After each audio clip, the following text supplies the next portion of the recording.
सुना है तने? जाट का नाम सुनते दिमाग में एक क्या छवि आवे? लट लेके घूमता छोरा, बुलेट पे बिंदास बैठा हुआ, या वो स्कॉर्पियो, कड़क बोली, अक्खड़ मिजाज। किसी की बात करे यार, ये जो मीम माम है ना, ये तो आजकल बनने लग रहे हैं। तो जाट बस लड़न झगड़न खाते रहे, तो तने बेरा है, गणिया छोटी सोच है।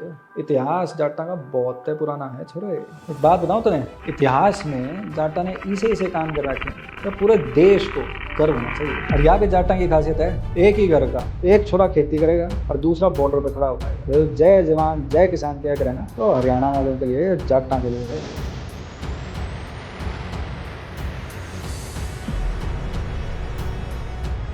Today, the Jats, one of India's largest communities, live across the fields of Haryana, Rajasthan, Western UP and Punjab. They are known as proud, strong, independent people, both in the military and in agriculture. But behind this reputation lies a story that goes back thousands of years. A story of resilience, migration, warfare and survival. A story that explains why this one community continues to serve and feed the nation with equal devotion even today. The Jats trace their origins all the way back to the banks of the Sindhu Saraswati, including the lower Indus region of what is today Sindh in Pakistan. They were agriculturists, cattle breeders, warriors and boatmen, living free lives along the river plains. Not much of their history has been documented. In fact, it has essentially been passed down as oral histories and traditions. Whatever little has been documented is done essentially by outsiders, from travelers to colonial bureaucrats. Their early presence is recorded in the medieval Chachnama, which divides them into eastern and western Jats along the Indus. Some historians linked them to Indo-Scythian warrior clans. Others saw them as Indo-Aryan farmers. DNA studies today confirm the complexity of their ancestry. At least 9 ancient lineages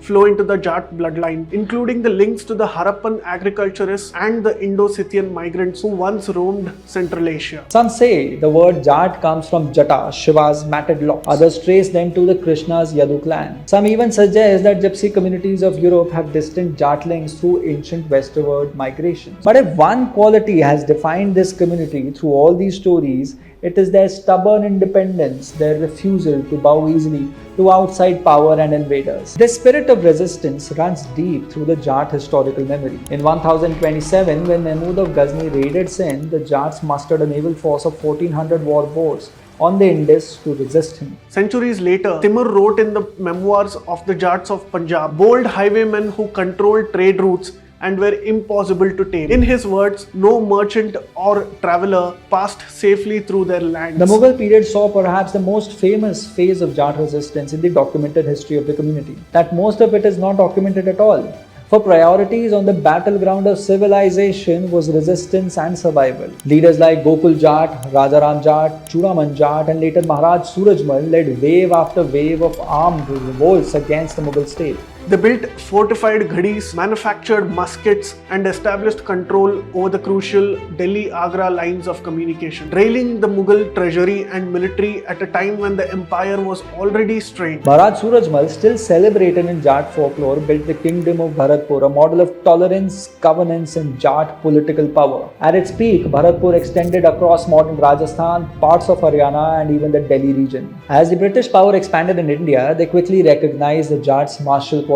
The East India Company began recruiting Jats heavily into the Bengal army. In 1803, the first battalion of the Jat Regiment was raised. The beginning of a military tradition that remains alive to this day. During World War I, more than 40,000 Jats fought for the British Indian Army. One of them, Risaldar Badlu Singh Ji, would win the Victoria Cross for his extraordinary bravery during the Palestine campaign. Facing withering enemy fire, Badlu Singh Ji charged a fortified hill, capturing multiple machine gun positions before being fatally wounded. His courage saved many comrades and earned him eternal honor. In World War II, Jat battalions again distinguished themselves, fighting in North Africa, Burma, Malaya and Java, Sumatra. The elite 9th Jat Regiment won a host of battle honors across multiple fronts. But the Jat soldier was never just a colonial recruit. The community maintained a deep sense of honor and collective pride in military service. British officers often recorded that Jat soldiers displayed exceptional discipline, courage under fire,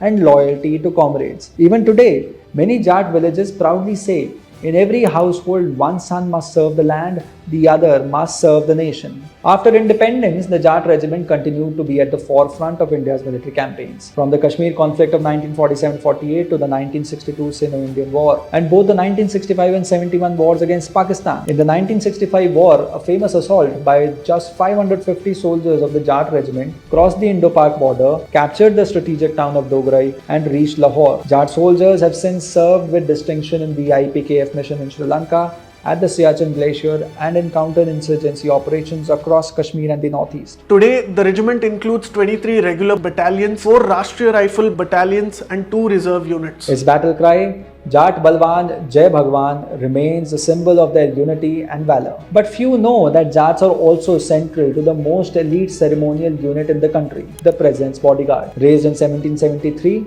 this is the oldest regiment of the Indian Army. Today, it recruits exclusively from Jats, Rajputs and Jat Sikhs. These soldiers are not only ceremonial guards, they are trained paratroopers, armoured vehicle crewmen, and have served in tough operational deployments from Siachen to UN peacekeeping operations. Yet, the Jat contribution to India goes far beyond the military. As farmers, they have transformed large parts of North India into the nation's breadbasket. During the British rule, Jats were among the most active participants in the canal irrigation projects, turning arid lands of Punjab and Haryana into lush, productive fields. Today, Jat farmers remain at the heart of India's agricultural economy. Not just in Haryana and Punjab, but across western UP, Rajasthan. This proud agrarian tradition also gave rise to great leaders. Sir Chhotu Ram, revered as the messiah of farmers, led agrarian reforms that are still remembered and celebrated across both India and Pakistan. His policies helped break the strangled hold of money lenders and empowered peasant communities at a crucial time. Another towering figure, Chaudhary Charan Singh, rose from a small Jat village to become India's 5th Prime Minister. Throughout his career, he championed the cause of rural India, fighting for farmers' rights